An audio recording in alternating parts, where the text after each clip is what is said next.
Sveicināti! Esmu Artūrs no paskastes.lv.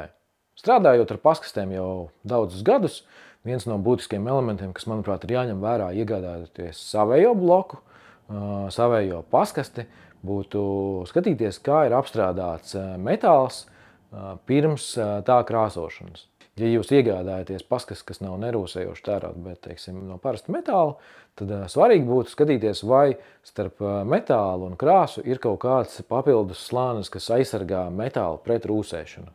Manuprāt, labākais risinājums ir cinks, kas vislabāk pasargā metālu no rūsas, un tieši tāpēc mūsu sortimentā paskastes ir cinkotas, un tad ir pulverkrāsotas. Ja nu vienīgi tās nav nerūsējoši tērauda paskastes.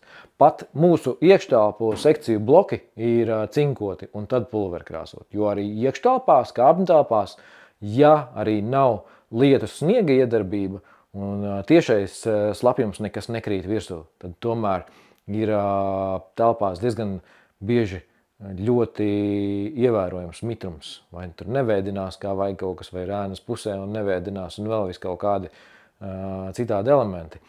Latvijas tirgu ir arī redzēti dažādi citi alternatīvi varianti, tur āmurlakas pārklājumi un vēl visādi pārklājumi.